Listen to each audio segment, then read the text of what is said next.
Amigas, amigos, buenas noches. Estamos en un debate público más de los medios públicos y del Canal 14.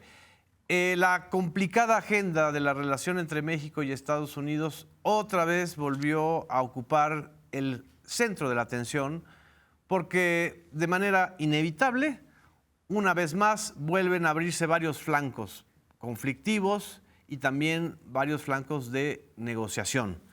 Por un lado, el fin de semana, el presidente Donald Trump anunció que le impondrá 30% de aranceles a México como parte de las cartas que ha estado enviando a más de 60 países. Y en el caso de México, junto con Canadá, prácticamente pues, olvida que hay un tratado de libre comercio en curso, el TEMEC, y plantea 30% de aranceles en función o bajo la condición de que empresarios mexicanos inviertan más en Estados Unidos y de que México incremente su eficacia en el combate al tráfico del fentanilo.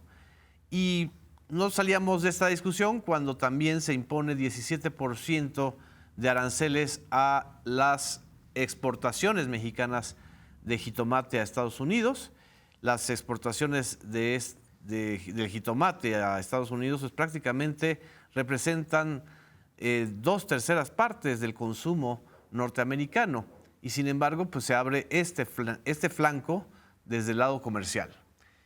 Y por si fuera poco, se incrementan las redadas de los agentes del ICE contra migrantes indocumentados y presuntamente delincuentes, tal como lo está planteando la propia titular de Homeland Security, Kristi Noem, y en medio de estas redadas fallece un mexicano, Jaime Alanís García, que intentaba huir justamente de este tipo de acciones criminalizantes, violentas y punitivas que las presume el gobierno de Estados Unidos, a pesar de que ya la misma autoridad mexicana y varios otros especialistas y organizaciones de derechos humanos y los propios congresistas demócratas de Estados Unidos han cuestionado estos métodos. Y en medio de estos temas, pues también resurge el asunto de la relación del crimen organizado entre Estados Unidos y México. La negociación de Ovidio Guzmán, el hijo del Chapo Guzmán, vuelve a abrir la caja de Pandora, sobre todo en los medios norteamericanos y en varios medios mexicanos, en donde siempre se analiza el tema desde un solo flanco, como si en Estados Unidos no existiera la corresponsabilidad en el consumo, en las redes de distribución, en los propios cárteles o en los propios grupos criminales que distribuyen la droga a Estados Unidos. Una vez más se pone a México y a la nación en el banquillo de los acusados. Frente a todo esto está este debate en el cual pues, la presidenta Claudia Sheinbaum ha defendido pues, una agenda de negociación, una agenda en donde podamos ir avanzando en los 3 temas ejes que han sido los que ella le planteó a Donald Trump para llegar a un acuerdo completo. Una agenda en materia de seguridad que incluya justamente la cooperación en el combate al narcotráfico y al tráfico de armas. Otro en materia de migración, en donde se respeten los derechos humanos de los connacionales en Estados Unidos. Y en tercer lugar, y obviamente uno de los temas más importantes, en materia de comercio, que esta guerra de aranceles o esta estrategia punitiva y coercitiva de estar amenazando con aranceles en función de una agenda doméstica, pues pueda desaparecer frente a las necesidades binacionales. Ni un país ni el otro pueden vivir sin el comercio bilateral.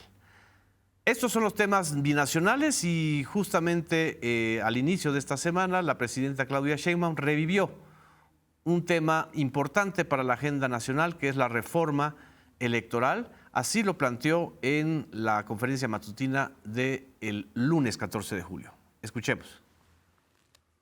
Nuestro objetivo no es que partidos que no tengan, que no ganen a un diputado, a un senador de manera directa, no tengan representación. Pero lo que sí decimos es que las listas de plurinominales pues no son una verdadera representación, y que es muy importante que aquel que quiera obtener un voto vaya al territorio a convencer a la ciudadanía. Entonces, ya en su momento pues presentaremos la propuesta que hace el Gobierno de México y pues que se abra, que tenga un espacio de discusión importante para su posterior aprobación. Lo importante es el voto popular. Esa es la democracia. Lo importante es el voto popular. Pues agradezco muchísimo a Azul Alzaga, hola, colega periodista, conductora de Punto de Referencia, gracias. A Diana Valenzuela, asesora legislativa y pedagoga, que nos acompaña también otra vez en Debate Público, a Cristina Corona, jefe de información de Canal 14, Un gusto. y a Jesús Ramírez, periodista, coordinador de asesores Buenas noches. de la presidencia. Gracias. ¿Y quién quiere entrar? ¿Con qué vamos a entrar? Con lo que tú quieras. Bueno, pues si quieren vamos a partir de este planteamiento que hace la presidenta sobre el tema de los plurinominales, ya que con eso terminaste tu introducción. Bueno, este es un tema que se viene discutiendo desde hace muchísimo tiempo, el hecho de que los legisladores plurinominales no realmente representan a la ciudadanía ni el voto popular, y lejos de eso lo que han venido reforzando es la capacidad de las cúpulas partidistas de meter ahí sus agendas, de entre ellos negociar, etcétera.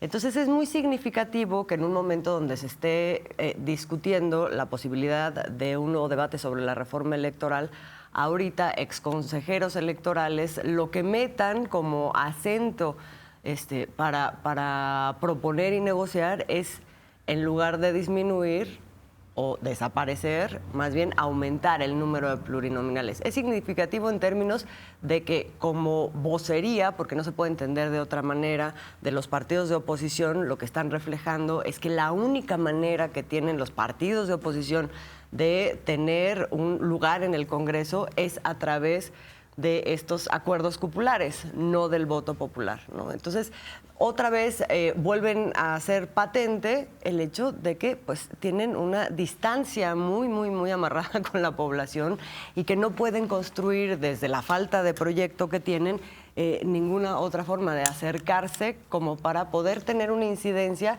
en ese escenario, en el escenario legislativo, ¿no? ¿Por qué crees que hay tanta animadversión de la población hacia los diputados y senadores plurinominales? Lo escuchamos ayer en el sondeo de Punto de Referencia, justamente. Bueno, pues son varias razones. Por un lado, porque no representan a la gente, porque nadie los votó, porque no hay una rendición de cuentas por parte de ellos y porque con el tiempo se ha venido convirtiendo este mecanismo en una forma incluso de salvaguardarlos de, por ejemplo, que rindan cuentas a la justicia, ¿no? O sea, no es uno, sino varios personajes los que en esta última elección pues parecía que querían llegar al Congreso pues para poder tener un fuero, porque no podían ni siquiera pisar México, como es el caso de Ricardo Anaya, de Cabeza de Vaca, que bueno, ya ni siquiera llegó, pero son varios ya los casos que se plantean de esta manera, y entonces la gente dice, bueno, o sea, eso no está respondiendo a los intereses de la población en ninguna medida, entonces ¿por qué tenemos que seguir manteniendo este mecanismo para elegir una cantidad muy importante de diputados y de senadores en el Congreso? Y lo que hace la oposición es decir, queremos más. Entonces, bueno, es una forma de exhibición que me parece a mí muy lamentable, y independientemente de que no va a tener tampoco mayor incidencia, pero que sí vuelve a plantear cuáles son los lugares desde los que se está posicionando cada actor y cada grupo, ¿no? Sí. Yo lo que veo es una incongruencia, porque este debate sobre las plurinominales y la reforma electoral viene por un documento que firma varios exconsejeros electorales. Instituto Electoral del Desarrollo de la Transición, el IED, Instituto DT. de Estudios de la Transición Instituto de Democrática. Estudios de la Transición Democrática, un pues Pero bueno, ahí José membrete. Goldenberg como pues el exconsejero, Leonardo Valdés Zurita y por supuesto Ciro Murayama y bueno, ya una serie de personajes todos vinculados a la oposición hoy en día. El grupo del Instituto de Investigaciones Jurídicas de la UNAM, ¿no? También, pero son todos ligados, digamos, al IFE y al INE. Exacto. Después, son gente que ha, digamos, vivido de las autoridades electorales, que nunca cuestionó los fraudes electorales, que avaló fraudes electorales. Así es. Que nunca cuestionó la sobrerepresentación del PRI ni del PAN a lo largo de su historia, no digo en el último proceso electoral previo al 18. Es decir, están cuestionando un modelo que ellos prohijaron. Pero cuestionaron Ahora que no se le les otorgara conviene. la mayoría a la coalición de Morena. PP, Aplicando el mismo con el método que mismo habían método. aplicado cuando se dio Exacto. mayoría en el PRI y cuando se dio mayoría en el PAN. Entonces, creo que esto es una doble vara y pues una doble moral. Lo que están proponiendo, que me parece que es importante que se sepa, es que quieren que aumenten las plurinominales. No se reduzca el número de diputados, que quede el mismo número de diputados, pero que pues aumenten los plurinominales. Actualmente hay 200. Ellos están proponiendo que se aumente a 250 en Cámara de Diputados. Sí, la mitad, 50%. Y en el caso de senadores, quieren que todos los senadores sean plurinominales.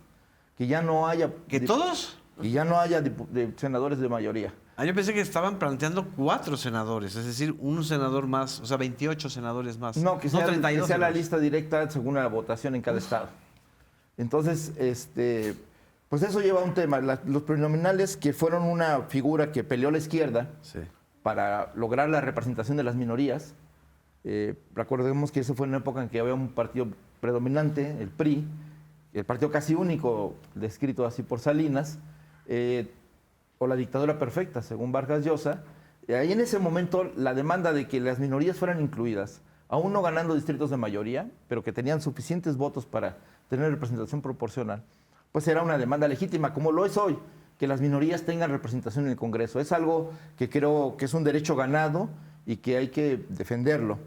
Pero creo que la figura de las plurinominales se ha abusado, ha crecido mucho. Son diputados o senadores que no hacen campaña, son de lista de partido. Sí. En otros países donde estas listas de partidos se han convertido en oligarquías partidarias y más precisamente en familias que poseen o que tienen el control de las listas. Entonces son sus amigos, sus familiares y sus aliados los únicos que pueden ingresar a esas listas. Así es. Entonces, ¿qué mejor que sea el voto popular el que decida quién pueda representar en el Congreso?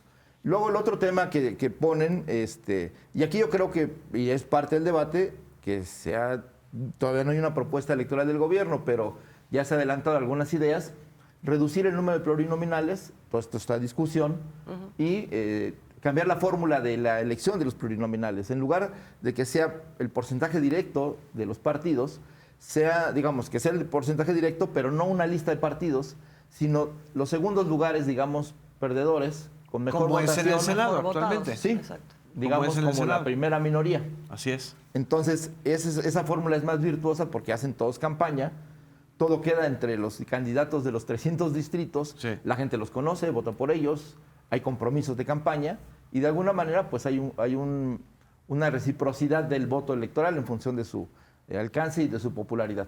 Lo otro que están proponiendo, que es cambiar la fórmula del presupuesto, no plantean reducir el presupuesto de los partidos, quieren que sigan siendo las elecciones caras, pero ahora quieren una distribución del presupuesto distinta, que el 50% del presupuesto para los partidos sea directo, es decir, que se repartan la mitad en partes iguales, y luego el otro 50% en función del porcentaje de votos. Pues es un subsidio. Hoy en día es el 70% del subsidio, bueno, porque es un subsidio público, se distribuye en relación al voto. A la fuerza. Y un 30% de manera directa. De tal manera que los partidos pequeños pues reciben, aunque no tengan votos, los partidos nuevos sí reciben un presupuesto pues que les permite hacer una campaña en mejores condiciones. Y luego, la cuarta situación que están proponiendo es la elección de las autoridades electorales con las 3/4 partes del Congreso. Es decir, con el 75% de los votos quieren que se elijan las autoridades electorales. En el Senado. En el Senado. Ya no en la Cámara de Diputados. Quieren quitar la facultad de la Cámara de Diputados y además quieren que la reforma sea votada, o sea, con un acuerdo previo y que sea votada por el 75% del Congreso, o sea, de la Cámara de Senadores. De tal manera Como que... si fuera reforma constitucional. Así es. Pero poniendo un nuevo porcentaje, la reforma constitucional son 2/3 partes, 66%. Así es, están Bueno, elevando todavía. Así es. ¿Puedo agregar nada más una Sí. cosita para cerrar sobre el tema de las contradicciones? En las elecciones pasadas, el gran grito, a propósito de lo que planteabas, Jesús, fue: tenemos un problema de sobrerepresentación, los mecanismos, haciendo caso omiso al hecho de que el PRI y el PAN lo habían puesto en su momento, nadie dijo nada, y entonces ahora se volvió el gran problema. Pero lo desmenuzaron, dijeron eso tendría que reformarse. Bueno, en esta propuesta ni siquiera tocan el tema de la sobrerepresentación. O sea, No. es decir, este mecanismo por medio del cual Lo que tanto le no criticaron puede a la haber, alianza, claro, como ganadora. un porcentaje mayor del 8% de sobrerepresentación de cada partido, pero que no toca el tema de las coaliciones, sigue intacto. Es decir, de nuevo también vuelven a exhibir no solamente doble rasero, sino que en realidad y de fondo nunca les importó ese tema. Nada más era porque en ese momento a quien favorecía era la coalición de Morena. Así es. Diana.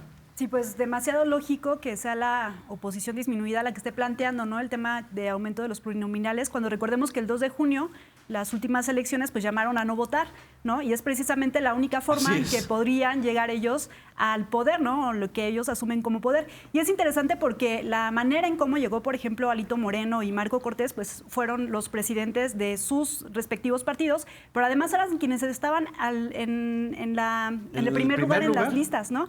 Y es Igual una ahora. forma, y ahorita van a hacer lo mismo, ¿no? Supongo que hay muchas cabecillas que quieren proteger y que evidentemente les llama, digamos que esta forma nueva en cómo ellos podrían reconfigurar, ¿no?, este escenario político y este escenario de toma de decisiones, pero que en ningún momento pues toman en cuenta la voluntad del pueblo, ¿no? Y bien lo pone en la mesa la presidenta, o sea, que sea mediante voto popular. Incluso yo creo que si ahora se hace una consulta, ¿no?, sobre la manera en cómo debe reconfigurarse el escenario político, muchas de las personas votaremos en contra de que sea la mayoría de plurinominales los que estén en el Congreso, porque evidentemente no van a representar al pueblo. ¿Tú estarías a favor de que se hiciera una consulta a la ciudadanía? Yo estoy a sobre el tema de las favor, plurinominales? sí, claro, sí, por supuesto. ¿Esa consulta la debería organizar quién?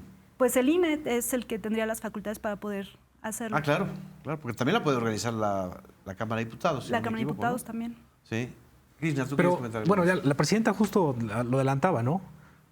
Van a presentar la iniciativa y justamente para que se vaya a discusión, para que se discuta con la población. Yo quería hablar un poco esto sobre los plurinominales. O sea, es una figura que se desvirtuó por completo. Exactamente. Se desvirtuó por completo. Si era este tema de las minorías, si era este tema de representación, porque de pronto había partidos que ganaban una N cantidad de votos, fuerzas políticas, pues no tenían acceso a nada, era la puerta cerrada, todo el Partido Comunista, todo esto que pasó en los 70, ¿no? Así es. La apertura que hubo. Pero se desvirtuó. Entonces, hoy vemos a estos Alitos, vemos a estos Marco Cortés, vemos a estas Lili Telles, que van una y otra y otra y otra vez a perpetuarse. Y no dan este tema de un relevo.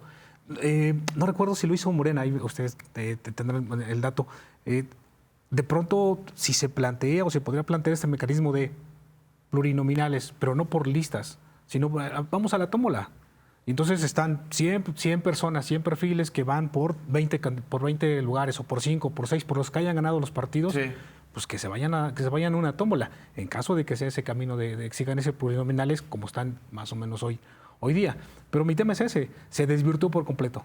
Aquí yo haría una cápsula histórica breve para los jóvenes, un poco retomando lo de Jesús.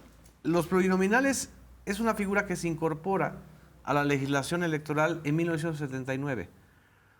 Sin 77-79 hay una negociación de la reforma electoral del Reforma PRIismo, política se le llama. la reforma política, la LOPE, que encabezó Jesús Reyes Heroles. ¿Pero qué había sucedido? Lo que sucedió es que en 1976 el PAN tuvo una bronca interna, no pudieron presentar candidato presidencial.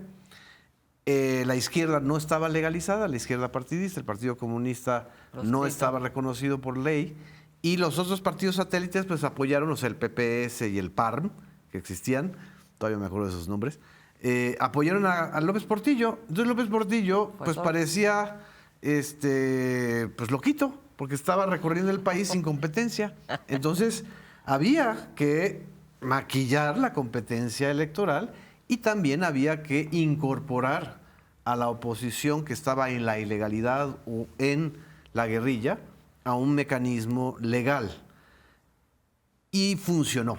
Funcionó Pero porque... entonces tuvieron 1 millón de votos. Valentín Campas, Exacto. candidato independiente, tuvo 1 millón de votos en las urnas. En el 76. Algo inédito. Exacto. Y que no esperaban. No, pues inédito en la historia del país. Y funcionó, tan funcionó que 12 años después el PRI estuvo a punto de perder el poder, en 1988. ¿Sí? Entonces ya luego, con la eterna sabiduría de la gandalla que tiene el priismo, dijeron, no, ahora los plurinominales no solamente van a ser para los partidos minoritarios, van a ser también para todos, o sea, incluyendo para ellos. Una admisión de que su hegemonía política se estaba perdiendo. Claro. Y eso es ahí donde se desvirtúa todo. Justo en la reforma electoral del 97, es decir, 20 años después de aquella reforma que buscaba la legitimación del régimen. La reforma en donde se reparten los plurinominales a todos, en realidad lo que hace es desvirtuar la representación proporcional, desvirtuar la noción misma de que es para las minorías políticas regionales, partidistas, etcétera. Y ahora lo que creo que es necesario es no sacralizar la figura, sino más bien ubicar cuál es el problema realmente de nuestro país y del Congreso. El problema que la gente les está pidiendo es que representen realmente las posiciones y las necesidades de la sociedad, ¿no? Ahora, yo aquí también planteo, PT y Partido Verde también se pueden oponer a esta posición, digamos, de disminuir, ¿no? Las pluris. ¿Cómo lo ves tú? Creo que lo mejor es que sean, digamos, candidatos de mayoría. Exacto. Pero sí debe permanecer el principio de que las minorías tengan que estar representadas de acuerdo al voto que han obtenido. Y bueno, pues hay que acabar con la distorsión y en todo caso, pues como bien se señala, o sea, que sea el coeficiente mayor, la mayor votación de los segundos lugares lo que dé y que premie, digamos, un buen desempeño electoral con un respaldo popular, pues entrar al Congreso. Así es. Aún como minoría, primera minoría. Así es. Diana. Sí, bueno, pues definitivamente se tendría que pensar, ¿no?, cuáles son los pros y los contras, porque pareciera que aquí se ve únicamente como un motín político, ¿no? Buscar únicamente el presupuesto, buscar únicamente la forma de otra vez incrustarse en las cámaras, porque ahorita no tienen ningún tipo de poder para ni siquiera, por ejemplo, presentar iniciativas, ¿no? Entonces, una de las búsquedas, pues, es precisamente esa también, ¿no? El aplastar o el querer, ¿no? Aplastar, por ejemplo, la mayoría que legítimamente ganó Morena, y pues lo hacen a través de escenarios que, pues, en realidad son hasta... A mí me parece que insostenibles, ¿no? Económica y moralmente insostenibles. Pero aquí parece que hay una especie...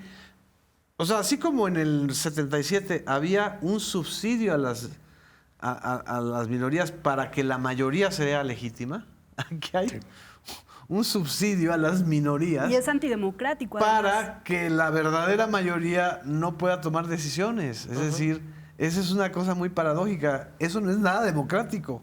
Y tanto que ellos se asumen demócratas, ¿no? Pues Libertarios, es el además. discurso de Boldenberg y de Lorenzo Córdoba. No sé si tú tienes algo... No añadiría nada. ¿No le Exactamente añadirías así. nada a Lorenzo Córdoba? Pero además de este instituto y de donde están los exconsejeros del INE, del IFE, o sea, hay otras voces en la oposición. Y de pronto hablan sobre el financiamiento. Y no solamente de esta reconfiguración de cómo se reparte, sino de la reapertura a recursos privados.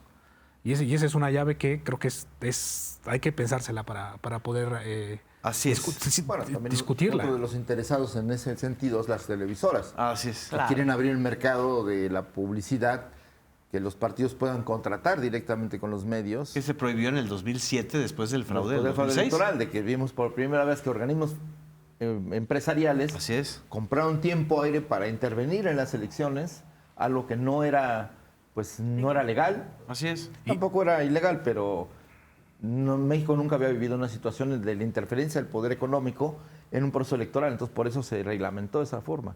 Habría que cambiar el modelo de comunicación, pero no para dar entrada al capital privado o a las televisoras privadas, sino para mejorar el debate público, la presentación de propuestas, el contraste de las mismas. Así es. Y accedían no solamente para decir vota para acá o voto para allá, sino es no votes para acá, con toda la campaña sucia que se hizo en esos años. Claro. No, y antes de ir al corte, que nos quedan ahorita 2 minutos, justo lo que estamos viendo es el espejo de Estados Unidos. Es decir, cómo evitar esto que ha sido el proceso de decadencia del modelo norteamericano de elecciones, en donde tú tienes a un tecnooligarca como Elon Musk que cree que, porque así es en Estados Unidos, que los partidos se compran. Y Donald Trump llega y controla el Partido Republicano así. Es decir, sin la menor regla jurídica para separar el poder económico del poder político. Y esa crisis es la que está, o sea, esa crisis de la falta de una reforma electoral profunda en Estados Unidos es la que a final de cuentas está detonando lo que estamos viendo, lo que está padeciendo el mundo. La toma del poder económico del poder político. Exacto. Porque son los criterios económicos, el lance de la ganancia, el hacer negocios a través del gobierno, lo que está privilegiando hoy en Estados Unidos. Así es. Vamos a un corte, regresamos, no nos dejen.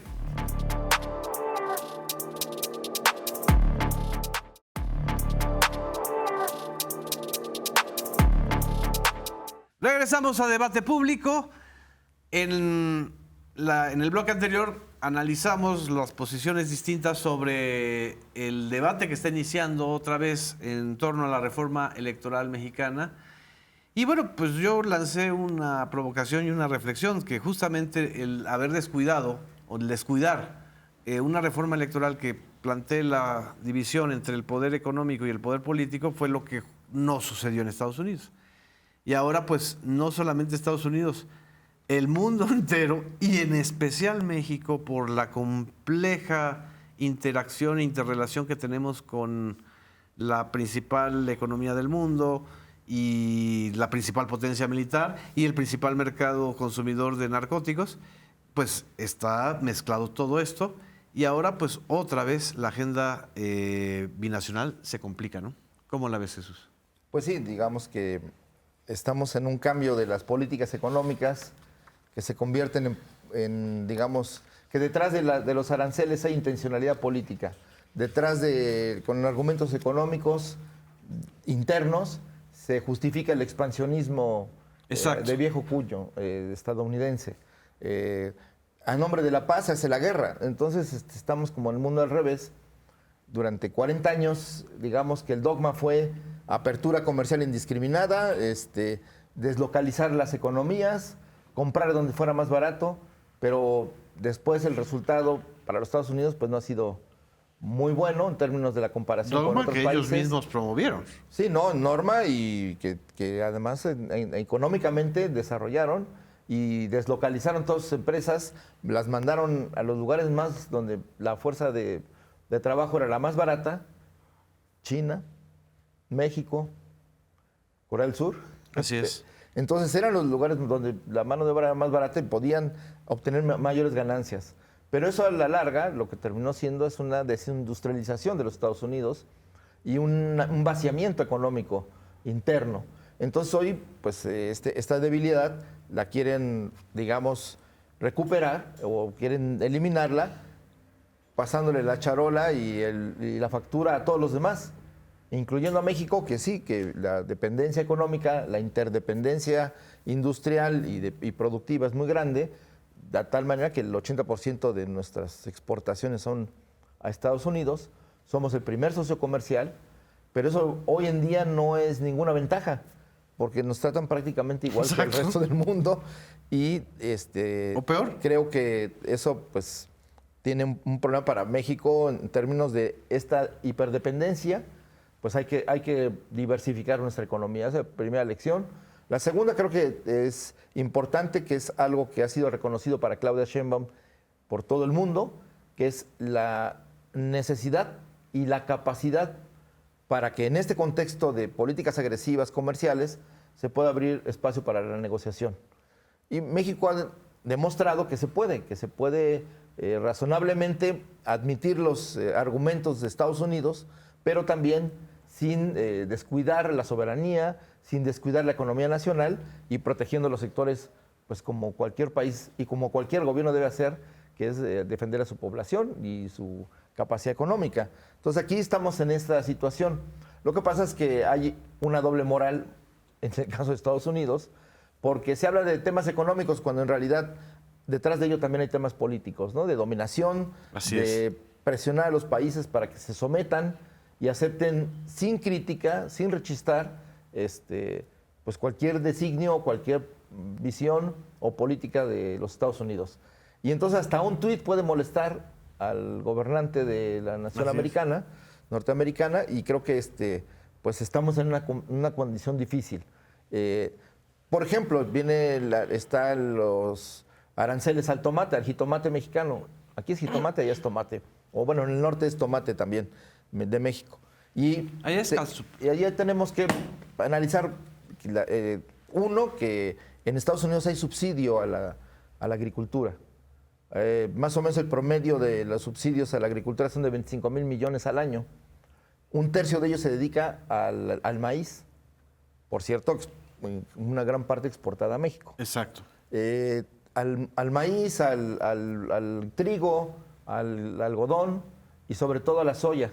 Un 20% se destina a los subsidios a la soya. Entonces, también esa agricultura está subsidiada y digamos es un dumping que en materia comercial pues es una distorsión porque es un apoyo de dinero a los productores, cosa que como política de fomento a la producción y al apoyo está muy bien, pero que a los demás países no se los permites.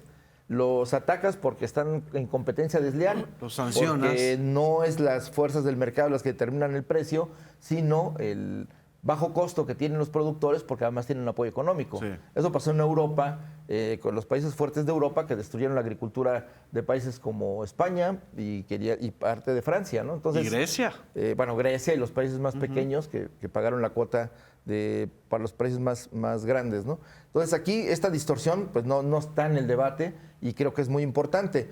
Y quizá lo que no se sabe ahora y que también puede explicar el momento de por qué ponerle aranceles al tomate mexicano, que ya ocurrió hace tiempo, hace unos años.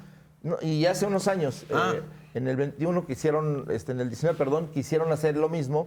Durante 4 meses impusieron los aranceles y luego volvieron al acuerdo en el cual no se les fija aranceles. Recordemos que el 70% de los tomates que se manejan en las casas o en las mesas estadounidenses o en los negocios estadounidenses viene de México. Pero curiosamente, en estas fechas son las cosechas del tomate en Estados Unidos. Entonces, parar o frenar... ¿No coincidentes con las de Sinaloa y Sonora? Pues también, pero ahorita lo importante es porque se toma una decisión en un momento en el que vienen las cosechas para permitirle al producto estadounidense poder expandirse en el mercado estadounidense bien y ponerle peros y ponerle obstáculos a los jitomates mexicanos. Entonces, eso puede explicar que incluso en unos meses pudiera otra vez llegarse al acuerdo, como ya sucedió en el pasado, de que vuelven a liberalizar el precio del jitomate. En este esquema de doble rasero y doble cara azul, yo creo que lo más indignante sigue siendo el tema migratorio.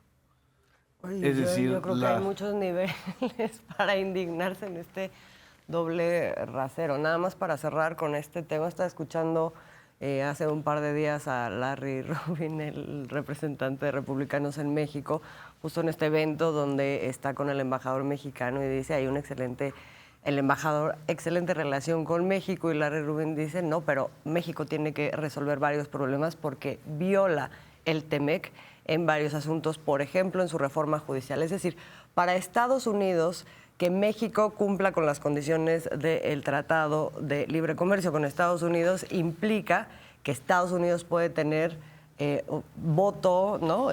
Voto y veto sobre las políticas internas, cualesquiera que sean, de México en materia de lo que sea. México no se opone, por ejemplo, al tema de los subsidios de los productores en el campo de Estados Unidos y sí tiene que aguantar que Estados Unidos lo haga con respecto a los suyos y con respecto a otra serie de cosas. O sea, no hay manera de que haya una situación, una balanza medianamente equilibrada. Y yo lo que pienso de eso es, ahorita entramos al tema migratorio, pero en general pienso que estamos llegando a un punto en donde México, sensatamente, el gobierno mexicano, cuando inicia el gobierno de Donald Trump, en función de que efectivamente nos encontramos frente a economías que están integradas, donde no vas a afectar o no quieres afectar tus cadenas productivas en ninguno de los dos países. Entonces le apostó México y le sigue apostando, hay que decirlo, ¿no? Por la mesa de negociación en donde podamos tener medianamente condiciones que nos favorezcan a los dos y a nuestras poblaciones. Pero creo que estamos llegando a un punto en donde claramente esto deja en desventaja profunda a México, porque, por ejemplo, o sea, si planteamos el ejemplo nada más de los jitomates, Estados Unidos pone el 17% de arancel, México dice no vamos a contraponer también otros aranceles que afecten a productores en Estados Unidos y no vamos a dejar de exportar tampoco. Entonces, de alguna manera México está asumiendo la carga de esa decisión unilateral de Estados Unidos. Y los consumidores norteamericanos. Claro, o sea, eso es aparte, digamos, de lo que tiene que asumir Estados Unidos. Claramente a Donald Trump, o sea, pues le pueden preocupar mucho sus productores en Florida, pero no le preocupa para nada ni los comerciantes que dependen del jitomate, ni los consumidores que ahora van a tener que pagar mucho más. Eso no le preocupa. Digamos, esa es una discusión interna de Estados Unidos. Pero en el caso de México, México absorbe, digamos, en términos de la relación binacional, y eso está pasando en muchos ámbitos de la vida, de cosas que preocupan a ambos países y en donde tenemos una relación muy clara, el tema del ganado, la producción en general, la industria automotriz, etcétera. Entonces, me parece a mí que estamos llegando a un punto en donde ya no solamente alcanza con decir tenemos esta necesidad de seguir avanzando en esta relación coordinada, negociada, etcétera, sino también ya con mucha mayor conciencia, y eso se puede ver en las últimas definiciones del gobierno de Claudia Sheinbaum, de necesitamos voltear hacia otro lado. No necesariamente, o sea, no vamos a dinamitar porque eso terminaría afectándonos, pero sí necesitamos poner mucha más atención en nuestro proyecto de una industria interna, de un fortalecimiento del consumo interno a través de la autosostenibilidad en muchas ramas productivas, etcétera, y por qué no con otros socios comerciales sin que eso tenga que ser tampoco una gran alaraca. Es decir, probablemente estamos llegando a un punto en donde ya no el debate tiene que ser qué hacemos con Estados Unidos todo el tiempo, sino qué hacemos acá. Es muy claro el tema de los productores de ganado y de los productores de jitomate, donde ya la próxima semana se van a empezar a tomar decisiones con ellos, ¿no? O sea, ¿cuál estrategia vamos a tomar aquí para empezar a tomar cartas sobre un asunto que ya no puede depender solo de si Estados Unidos dice, o sea, el humor con el que amanezca Donald Trump, básicamente, ¿no? Y bueno, sobre el tema migratorio, creo que es un tema de todos en que más desventaja estamos, porque sí plantea una situación de impotencia máxima frente a una política que ahí sí es una política soberana de Estados Unidos, con una población que tiene que ver con nosotros, evidentemente, porque son connacionales, porque son mexicanos, pero viven en Estados Unidos y no tienes la posibilidad de incidir en las decisiones que está tomando el gobierno de Estados Unidos, más que con respecto a lo que evidentemente están siendo transgresiones a el respeto a los derechos humanos y a la legalidad internacional en general. Con respecto, o sea, es una crueldad que es además ilegal, que en todos lados está penado y que Estados Unidos ha sido el primero en querer castigar a otros países con la bandera de nosotros defendemos la democracia, las libertades, los derechos, no sé qué, y están siendo en este momento el mayor ejemplo. Bueno, no, Israel es el mayor ejemplo, pero después Estados Unidos, de estas violaciones sistemáticas a los derechos humanos, y nadie está diciendo nada en el mundo más que México. Así es, y nadie de los otros países latinoamericanos, no sé si quieres comentar algo. Sí, estas imágenes de los operativos, o sea, son trabajadores, están en el campo, en los restaurantes, están en 25,000 lugares, en los cafés, y van por ellos con armas largas. Así es. Van agentes del ICE y de otras corporaciones, van embosados. O sea, esa es la manera en cómo combates a terroristas, en cómo combates al crimen organizado, en cómo combates esos delitos de alto impacto. no en cómo tratas o en cómo gestionas o cómo quieres gestionar un tema migratorio, tu política migratoria. O sea, esto con armas largas, la verdad es que esas imágenes llaman mucho la atención.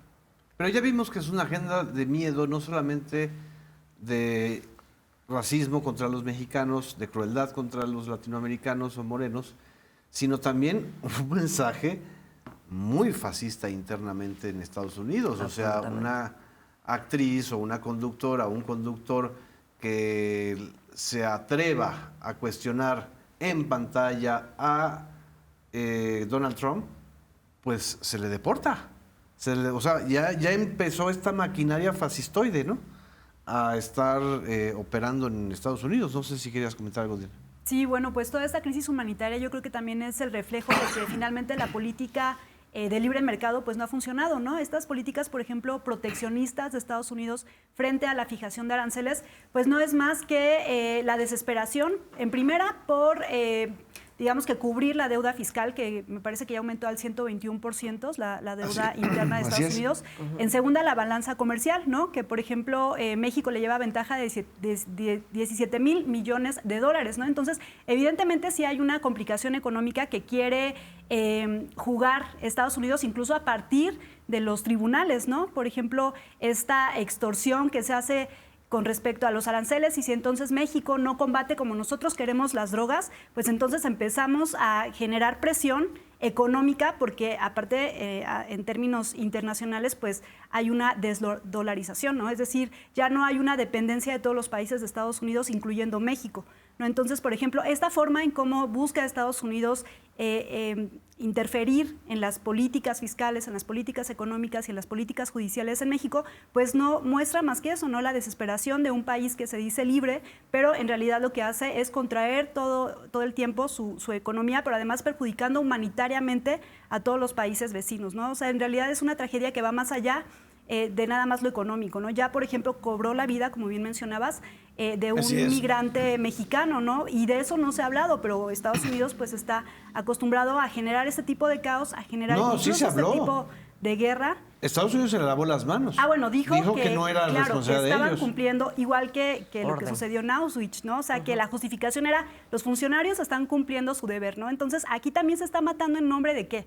De la libertad económica, de la libertad financiera, y finalmente lo único que hace, por ejemplo, la secretaria de la Defensa es decir, es que todos los que están allá adentro y todos los migrantes son violadores y son pedófilos, cuando en realidad hay una lista, ¿no?, de Epstein, donde pues muchas de las personas que están en la política de Estados Unidos también están en las listas de personas que, bueno, se dedican incluso a la pedofilia, ¿no? Entonces, ¿de qué está hablando, no? ¿Cómo es que se están criminalizando a las y los migrantes de esa forma? O sea, es terrible.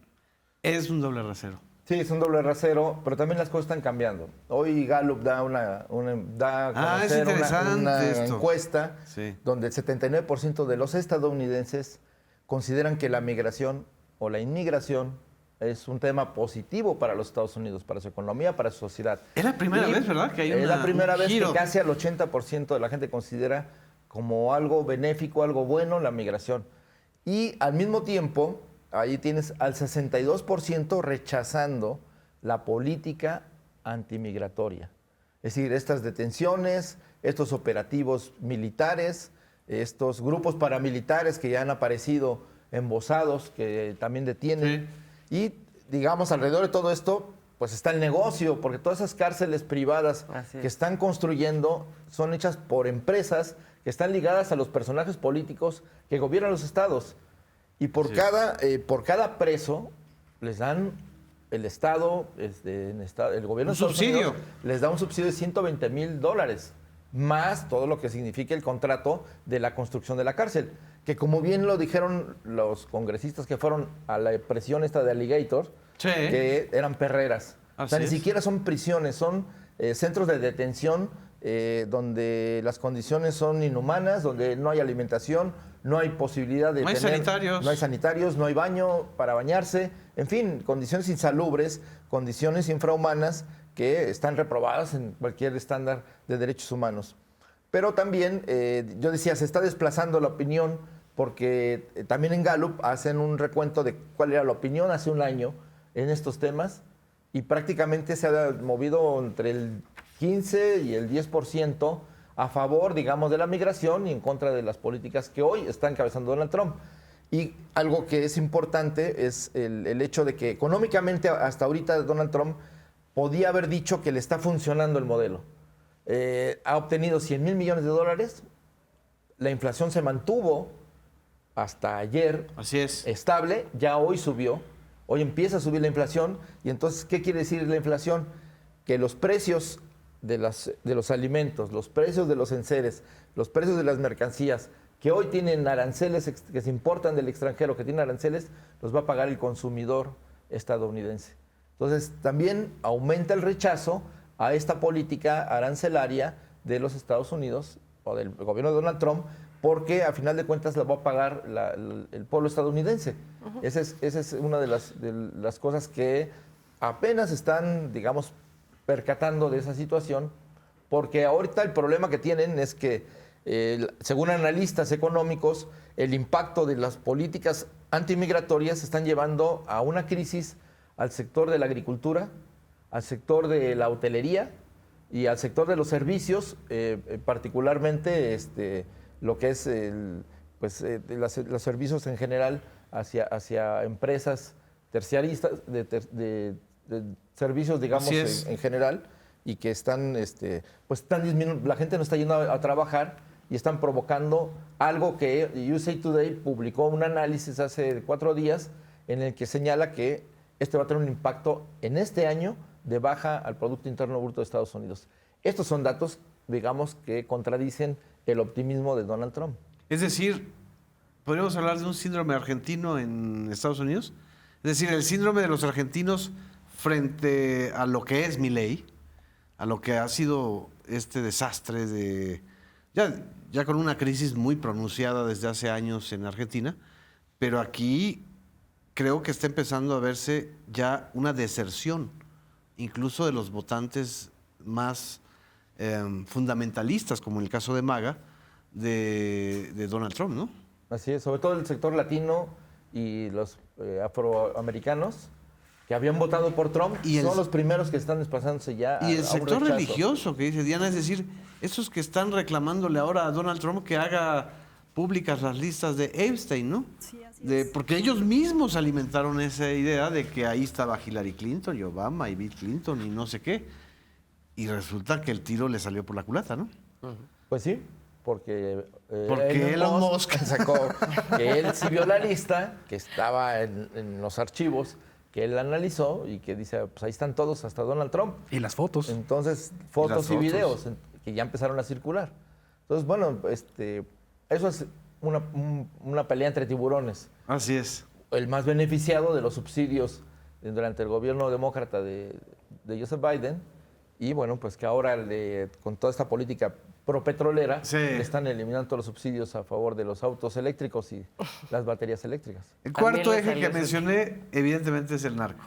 Ya empezó la negociación de Ovidio Guzmán. Bueno, no ya empezó. Ya se concretó, digamos, ya es un hecho. Y evidentemente estamos en un periodo en donde a través del juicio las agencias norteamericanas van a pretender otra vez rearticular el mercado de la droga, no para acabar con el crimen organizado, sino para beneficiar a alguna de las facciones que están peleándose por el mercado norteamericano. ¿Cómo lo ves tú, Krishna? Creo que a veces hay, sobre todo estos casos que se llevan a juicios, ahí de pronto parecen circos y de pronto terminan en tragedias griegas. Sí.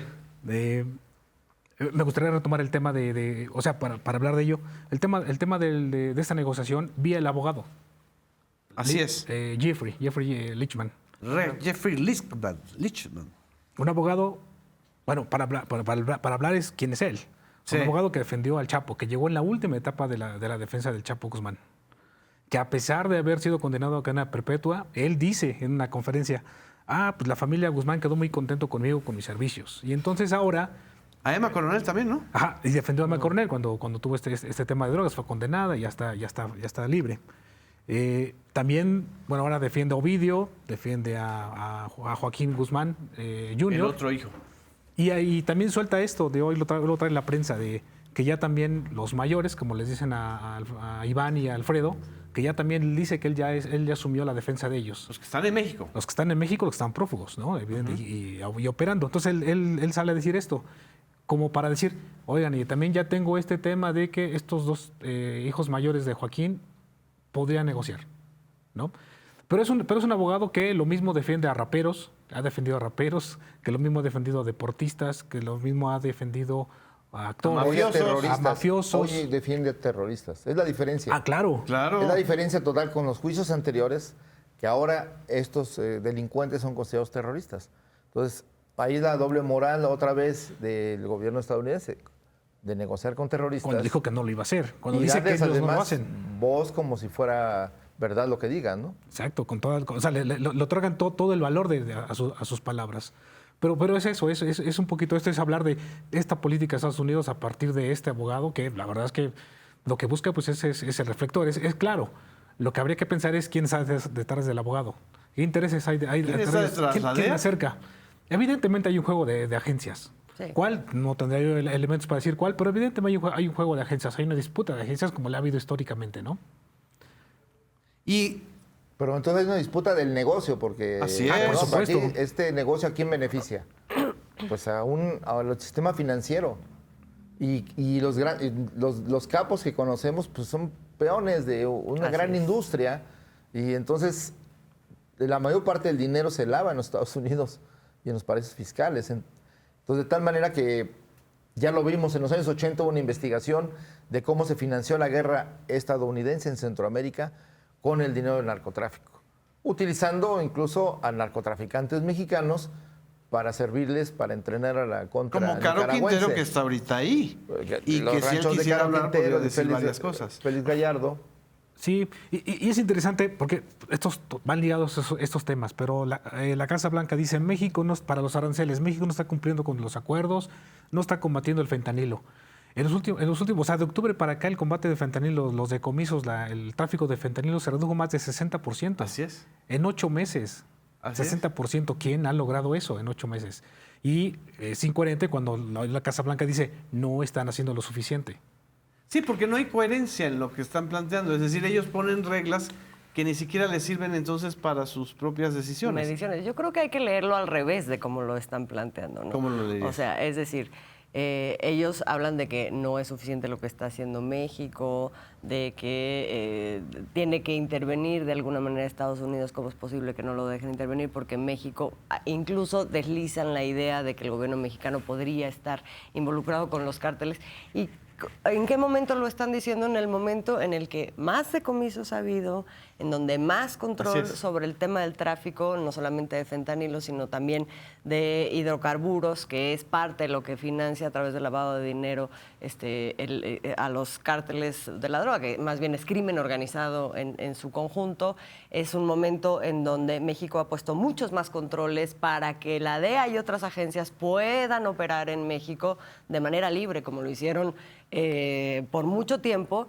Y entonces, o sea, justo en ese escenario estás planteando que, o estás queriendo deslizar un descrédito del gobierno mexicano, por un lado, y justificaciones como para poder intervenir más, o usarlo como moneda de cambio para aumentar los aranceles. Yo creo que justamente, o sea, ¿qué es lo que leemos al revés? Al revés es que quisieran operar mucho más libremente, como lo hicieron en otro con momento. Calderón y con Exactamente. y con Exactamente. Peña. Pues se nos fue el tiempo, compañeros, compañeras. Muchas gracias. Muchas gracias a todas y a todos ustedes por seguirnos en este debate público. Nos vemos en la siguiente emisión. Gracias.